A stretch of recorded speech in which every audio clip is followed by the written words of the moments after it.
La foi bahá'í est une religion mondiale dont le but est d'unir toutes les races et tous les peuples dans une cause universelle et dans une foi commune.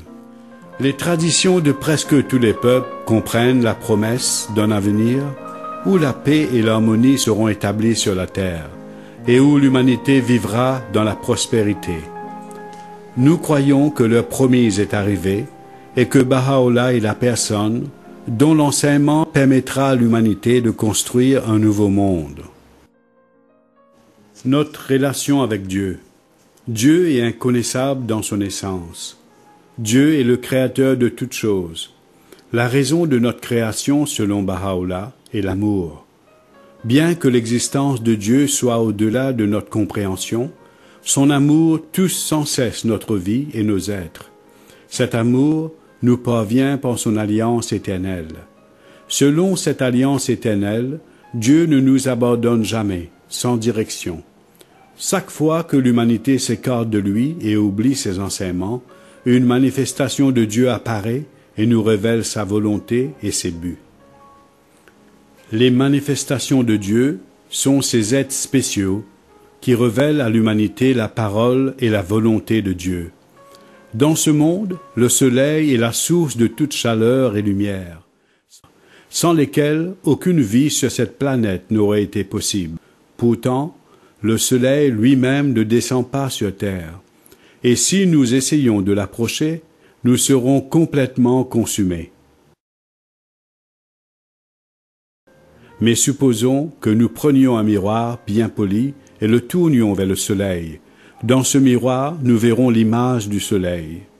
Les manifestations de Dieu sont comme des miroirs parfaits qui reflètent la lumière de Dieu dans toute sa splendeur. Et tous ces miroirs réfléchissent la même lumière. Tandis que Dieu est en dehors de notre compréhension, ces êtres parfaits viennent d'époque en époque, vivent parmi nous, nous guident et nous remplissent de l'énergie dont nous avons besoin pour progresser matériellement et spirituellement. Les enseignements de Baha'u'llah sont parfaitement en harmonie avec ceux des autres manifestations, mais ils concernent surtout la condition de l'humanité de nos jours. Le but de la foi bahá'í est d'unir l'humanité. Baha'u'llah a tracé le cercle de l'unité. Il a fait un plan pour unir tous les peuples. Ceci est l'œuvre de la bonté divine, et nous devons nous efforcer cœur et âme à réaliser cette unité parmi nous. L'humanité est comparée à un vaste jardin dans lequel poussent côte à côte des fleurs de toutes les formes, de toutes les couleurs et de tous les parfums. Le charme et la beauté du jardin reposent dans cette diversité. Nous devrions voir les membres de la race humaine comme de jolies fleurs dans le jardin de l'humanité et nous réjouir d'y appartenir. Baha'u'llah. Baha'u'llah est né en 1817 à Téhéran, la capitale de l'Iran. Dès sa plus tendre enfance, il montrait des signes de grandeur. Baha'u'llah venait d'une famille noble. Il refusa un poste important à la cour du roi, car il souhaitait dédier son temps à aider les opprimés, les malades, les pauvres et à soutenir la cause de la justice. Il y a deux aspects de la vie de Baha'u'llah qu'il faut mentionner en particulier. La souffrance qu'il a endurée, l'influence immense qu'il a eue sur les cœurs et les esprits des gens. Souffrance de Baha'u'llah. Les souffrances de Baha'u'llah ont commencé quand il s'est levé pour proclamer la cause de Dieu. Sa vie fut une vie d'exil, d'emprisonnement et de persécution. Il fut enchaîné dans un triste et sombre cachot à Téhéran. Il fut exilé 4 fois de pays en pays pour être finalement envoyé à la ville-prison de Saint-Jean d'Arc dans l'Empire ottoman. Baha'u'llah dit à propos de ses souffrances: celui qui est la beauté ancienne s'est laissé charger des chaînes pour que l'humanité soit libérée de son esclavage et il a accepté d'être emprisonné dans cette puissante forteresse pour que le monde entier parvienne à la vraie liberté. Nous avons accepté d'être abaissés pour que vous soyez exaltés et nous avons souffert une multitude d'afflictions pour que vous deveniez florissants et prospères.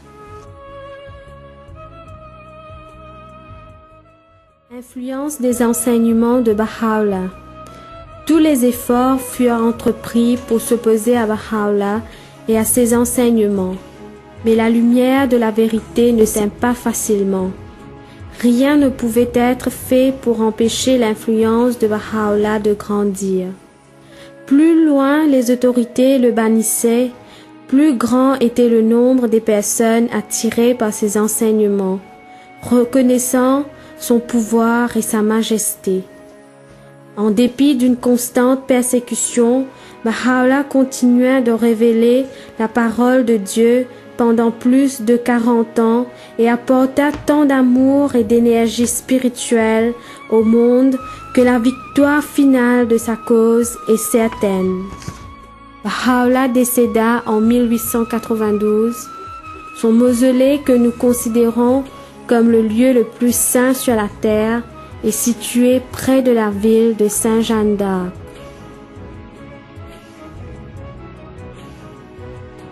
Le Bab.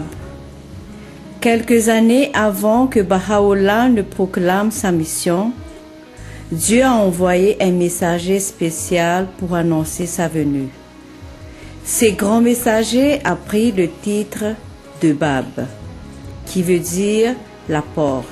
Il était en fait une porte pour la connaissance de Dieu, menant à une nouvelle ère de l'existence humaine. Pendant 6 ans, il prépara sans relâche le chemin pour la venue de la nouvelle manifestation de Dieu. Des milliers et des milliers de gens acceptèrent le message du Bab et commencèrent à suivre ses enseignements. Mais le gouvernement d'Iran et son puissant clergé qui régnait sur les masses s'élèvent contre lui. Ses disciples furent persécutés et beaucoup furent exécutés. Le Bab lui-même tomba martyr à l'âge de 31 ans. Fusillé sur les ordres du gouvernement par un régiment de soldats qui le suspendit dans une place publique et ouvrit le feu sur lui.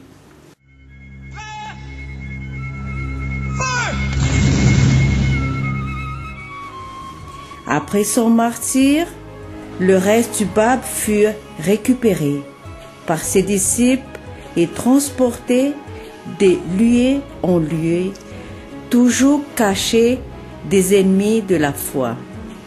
Ils furent finalement transférés au mont Carmel, en Terre Sainte.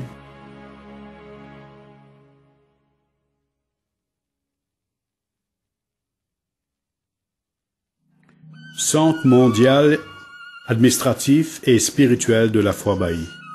Le Centre mondial administratif et spirituel de la foi Baha'i se trouve à Haïfa et à Saint-Jean d'Acre. C'est le centre spirituel car c'est là que se trouvent les mausolées du Bab et de Baha'u'llah, ainsi que les autres lieux saints. C'est le centre administratif car le siège du Conseil directeur suprême de la foi, la Maison universelle de justice, se trouve aussi sur le mont Carmel.